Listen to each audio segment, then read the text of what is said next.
Is Playa del Carmen a ghost town? Is it becoming like Tulum?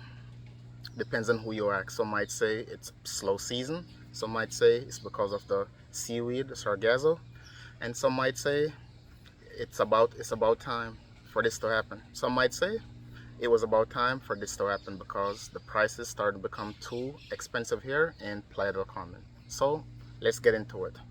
So let's start off. It is the slow season here in Playa del Carmen, but it's been going downwards for a while now. So if you're a person that comes to Playa del Carmen for vacation and like to see a lot of crowd, it's been a lot less because of the different people that I ask. Some would say because of the taxi prices. The taxi is gouging the prices and charging a lot more money. And I've tried it a few times. Whenever I travel and I come back and try to get a taxi, sometimes I have to leave from where the audio is by the Quinta Avenida and walk down a few more streets and get the price, half the price to go where I needed to go. So that's also one of the big problems in Playa del Carmen. And when you go to the clubs, like I went to the club, I walked down the Fifth Avenue, went to the area where they have all the clubs and the bars are, and there was nothing going on there. It was empty. It was a ghost town. Like nobody was going there. They were giving away free drinks to have like ladies be there and dance and waving flags to try to get attention from people, but there was just no people here in Playa del Carmen to even get people to come in there to do anything because they're also the club. They overcharge you. So sometimes when you add it up, you're like, wait, I'm paying the same price, for example, same price as I'm in the USA for drinks. And I come here for a little bit cheaper, my money can go a little bit longer. And that's what's been going on. And then on top of that, they like to charge about 20-25% sometimes in tip on your bill. They're not supposed to do that actually here in Mexico. They're not supposed to put the tip on there included. They're supposed to give you a suggestion, and that's what some of them start doing because they can get in trouble. And they're not supposed to be that. It's supposed to be whatever you want to give and stuff like that. So you have to pay attention to that. To be honest, Cancun is actually a little bit better once you're not in the hotel zone, because the hotel zone is kind of like similar also. But yeah, here in Playa del Carmen, that's one of the big problems been going on. The housing market depends. So if you are coming to rent, it's perfect time to come rent now. I walked around. I was looking for somewhere different to go rent, something smaller, and I was walking around looking for places. And I've talked to one of the owner that has one of the places for rent, and a lot of the prices went down a lot of money, like 2,000, 3,000 pesos, less than what they usually cost to rent. So that tells you, greed has to do with it sometimes. So of course, everything's a business, but if you can go down that low just to get people in there, or some of them are including utilities, these are stuff that they could have used. Like, hey, I'm making enough money. I don't need to go too crazy with it. And that's what happened. The price keep going higher and higher. You're gonna start getting less and less people. And Playa del Carmen, like, if for example, if you don't need to rely on tourism or renting anything, it's perfect for you to come and rent and just live here. It's gonna be less people. It's just with the beach, it's gonna be up and down sometimes. So some people try to rent somewhere with a beach area. At least they have with a pool area, where they have a pool where they can go and hang out the same way without have to go to the beach and get that smell from the seaweed. And they've been trying to fix it, but I don't think the effort is there as in Cancun. Because I went to Cancun and the hotels are putting in the work there. They are putting the work there. It's not 100%, but it's a lot better than here in Playa del Carmen. So I say that has to do with greed sometimes with how people are renting and doing Airbnb. And they forgot that Airbnb was supposed to be like a better opportunity, affordable, than the hotel option for other people. And there are putting the prices up so high in there sometimes too. And so people are starting to weigh the option. Might as well go to a hotel where you get fresh towels every day. You have somebody in the front desk where you can ask questions. So those are the things that plays a role in it. When you're here in Playa del Carmen, the way the system is going right now. And I would say don't invest yet in housing if you're trying to buy something here. And the reason why I said that is because the price still haven't started going down yet. And I'm not telling you not to, but if you want to do it, you go ahead and do it. I'm not telling you not to do it, but if you want to do it, you go ahead and do it. But my suggestion on that, do not invest in pre-developed. What I mean by that is if they're doing construction on the property to build it and then sell it to you, whether it's a house or a condo, I would say wait. They try to say if you wait until it's finished, they charge you more money. But sometimes it's better because that's what happened in Tulum. And a lot of people lost a lot of money because they do all the investment pre. And then if you go to Tulum and drive around, you see a lot of buildings that are halfway done or not, are quarter way done, just start developing. And it's just graffitis on them now and no more finishing the investment that's there. So that's why it's a big risk.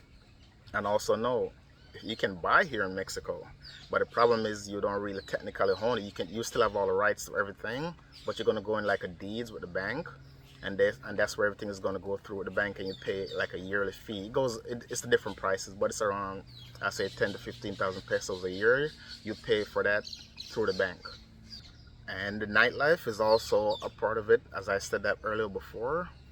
And the only thing that still goes on down there on the Fifth Avenue that still have a lot of people is the Bar Local. It's one of the bar where most people are from the local or people who live here in Playa del Carmen that goes to. It's like a cheaper bar, cheaper lifestyle. It's mostly like reggaeton music there. Every now and then they'll put one or two little rap music in there and things like that. And I was there about 3 weeks ago and I bought 10 beers and that was about comes out to be 350 pesos. At one time they try to bring it up to like 45 pesos a beer. I don't know if because I buy 10 the price become for that price, but I've noticed that when they raise it up to like 45 pesos, less people start going there. And I think when it goes down to the price where it's at, more people go in there. So sometimes they don't see that they're trying to get so much money out of you and don't realize, still make your money, but just make it affordable where you can get more people. And you have that volume. Volume is everything. Instead of making it expensive and you have less people, and then you're not going to make as much money and people not going to want to go. So that's what I've been seeing going on here in Playa del Carmen.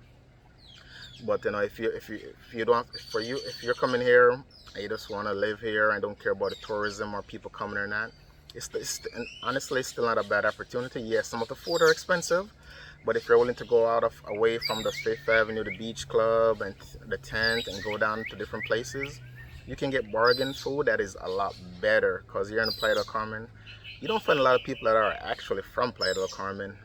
When you ask a lot of people are from all different parts of Mexico, Argentina, USA, Canada, Europe. And a lot of people are all over here in Playa del Carmen to get a different type of food. And the food definitely do taste different from when you're in like Mexico City.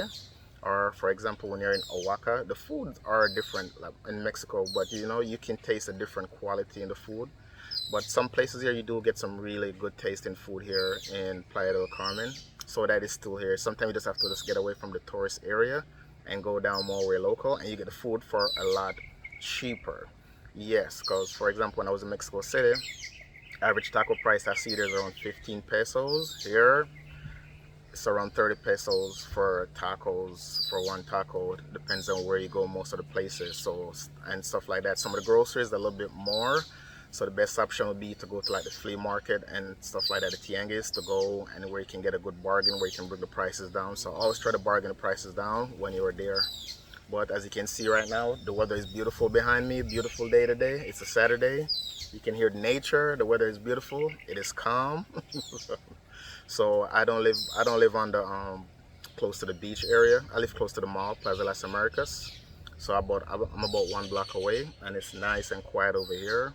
And most Saturdays I go to my little place in Villa del Sol, where I go and I have my little fish. Sometimes I make videos of it before. I go down there and I get my natural water made for everything. They know me there because I go there once or twice a week and go eat and just relax and enjoy the vibes down there. And sometimes they have little tianguis when I'm there in front also. I don't really go much there. I go to the one on Sundays. So this is what's been going on here in Playa del Carmen. If there's anything that I miss, just comment down there, let me know. But yeah, it's just been dead. Like on a Sunday, I drove around and there was nobody there. There was nobody in the streets. That's another part of it too. They make the 10th Avenue in like this one big long way and make it more into what you call it now, bicycle way, and that affects traffic. But then I think there wasn't, to me, that wasn't necessary there, to be honest. And another thing is too, a lot of people get stopped by the police. It's been going on a lot now for many reasons. For example, if you live in Cancun to come to Playa, you got to go through the checkpoint with the police. Sometimes they stop you, sometimes they don't. But lately now, they've been having the National Guard in front of it, like 2 minutes, stopping people. If you don't get stopped there, then you got to go through the checkpoint. You may get stopped, slow down with traffic, and that's another thing. People just want to come. I'm not saying stop doing what you're doing, like to protect your city, but it's a lot of that going on, and people sometimes can just feel harassed because you already have a checkpoint, and then in front of the checkpoint you're already getting stopped. It just don't make no sense sometimes. So as I said, just if you do rent a car and you decide to drive, just make sure you get like what I have the cam, and then I have that in my car. I have that in mine is in the front and in the back. Yeah, so I'm not saying this to discourage anybody or anything. I'm just saying what's going on right now. And today's date is July 25th. Today is July 25th. So in this current moment, this is what it is right now. The weather has been great. The beach, the only beach here that's been good so far that I've gone. It's not great. It's like the Mamitas area they're trying, but the problem is now they clean it up a little bit. But now there's not really much beach because the water comes in so much now. There's still not no beach like than what it was before. Same thing with 38. There's literally nowhere for you to go and sit in the sand because all the water comes all the way up. High tides, I guess that's what they call it. So there's a lot of things like that that's going on in there. Taxi, getting stopped by the police a lot, being overcharged. Sometimes they call it the gringo price, and that's what it is. I've seen people make videos say that never happened here in Mexico. It happens here in Mexico. That's why sometimes, even when I'm trying to rent somewhere, I have two phones numbers. I have two SIM card where I sometimes I do the Mexican number first, and then I do the USA number 5 minutes later for X, and you get two different prices. So sometimes it's like that price gouging. So sometimes people hurt themselves and hurt the city. Some people don't care because they have money and just trying to get more, and others are getting hurt. And sometimes the blame goes towards tourism or gentrification, when sometimes it's also about people who live there who are putting the prices out there, and trying to be greedy and get more, and that hurts everybody in the long run. All right, if you like this video, don't forget to like, share, and subscribe. Until next time.